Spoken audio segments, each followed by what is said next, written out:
I'm Felicia Tate, executive coach, HR exec, wife, mom, and founder of Tate 5 Consultant Agency. For over 20 years, I've helped leaders and organizations shape culture and transformation. But let's be clear, this isn't just another leadership podcast. Heart to Heart is where we get real. We talk about the messy, the avoided, and the necessary. The conversations that stretch us, shift us, and shape us. Here, life, leadership, and growth collide. If there's one thing I've learned, the hardest conversations are often the ones that change everything. Until next time, keep learning, keep showing up fully you. Hey y'all, welcome to episode 4, Lead on Purpose, Choosing Alignment Over Approval. So y'all, on this episode, we're going to talk about the courage to be unliked. Whoo, child. So let me tell you, this has been the story of my life. I have had to navigate being unliked my entire life. It's not easy. It's not the thing that I have chosen or would have said, ooh, pick me, let me sign up for it. But one of the things I've had to learn, and I think as I've gotten older, I just have accepted that I'm an acquired taste. I am not for everyone.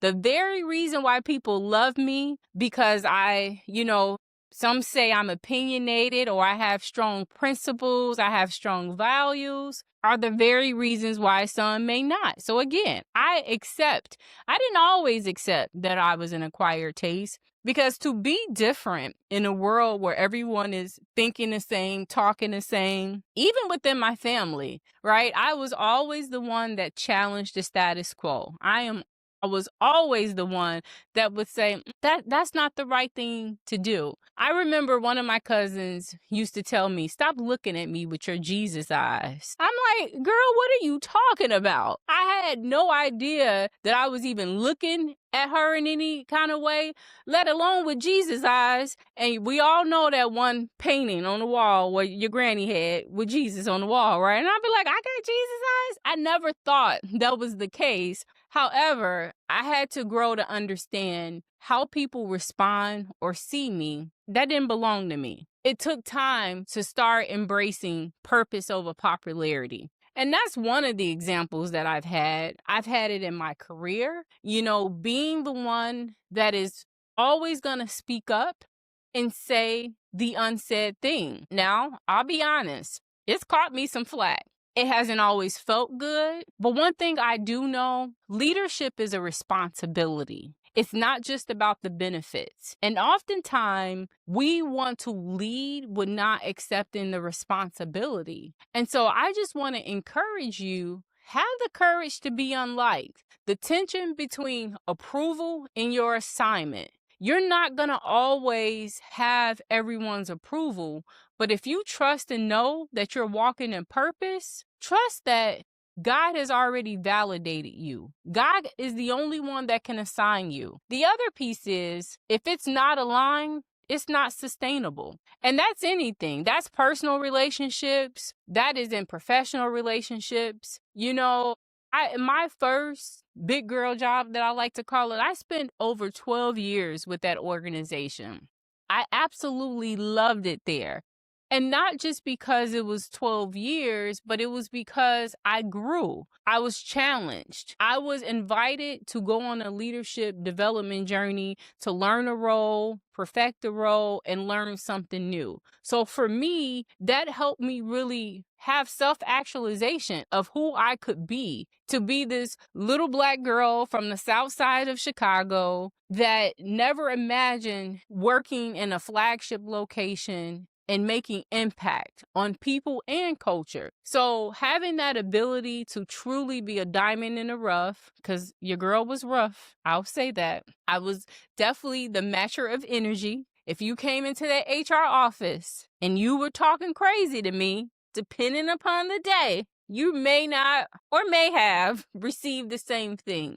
But again, a part of that was me growing and recognizing that I did not have to match energy, but also understanding the responsibility that I had. And the last piece, I would say it's really about truly moving into a space of trusting God with my talent, with my time, and allowing purpose to always be the thing that lead me and help me in my decision making and not popularity. It's not easy. And so I don't want to sit here and say, oh, purpose over popularity. But when I reflect back over my career and I can remember the many conversations of, oh, Felicia, what do you want to do next? And I can always remember saying, I don't have a title. I just know the work that I want to do. The work I always wanted to do was to make impact, have transformation, support other people moving forward. And I'll be honest, as I look back over my career, I have been able to do just that. Does that mean sometimes I took lateral moves in my career? Of course it did. But what I can say with confidence is because I made a decision early on in my career in the moments where I was chasing. But there is moments when I was able to say, okay, God, I want what you want for me. And even the things I wanted so bad. And I'm talking about people, those relationships, friendships, jobs. I began adopting this mindset. What's meant for me won't pass me by. Moving to the space of alignment versus the approval. And it's not easy. And I told you that. I had the example of cousins telling me I had Jesus eyes, whatever that means. But okay. Sitting at tables where I was the one that would speak up for the underrepresented because I understand that leadership was my responsibility. And also recognizing relationships that you may want or you may be craving or think, oh, this is what I need. It's learning how to surrender that thing and say, you know what? Although I may want this, is this what I need? Is this what I want? I think the biggest game changer for me has been aligning my life, values, principles to ensure that everything in my life aligns with that, my purpose. So from a personal standpoint, I don't want to do life and relationships with people that are not about growth. I don't need you to be perfect because I'm not perfect, but I am intentional and I do show up on purpose. And so I just encourage you to think about that. Are you choosing alignment or are you choosing approval? The other piece is it's okay to be an acquired taste. You're not for everyone. Everything isn't for everyone.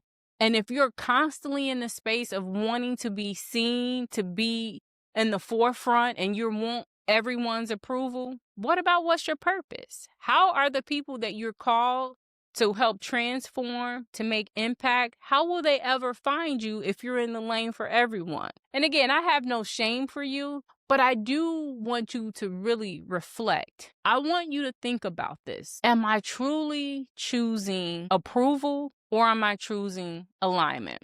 Am I willing to be unliked or do I have the courage to be unliked? Because there's a difference. And again, I know that there's tension between the idea of, purpose over popularity, over choosing to have the courage to be unliked. Because sometimes you may sit by yourself. But what if you knew if you were sitting by yourself and you were right where you needed to be at the right place and right time, you would have an encounter with the person that needed to hear what you had to say? Would that make a difference? Or would you still want to keep choosing to be seen or to be liked by those that your gift is not even for? So as we close, I want you to think about this. Be kind to yourself. Being acquired taste is just what it is.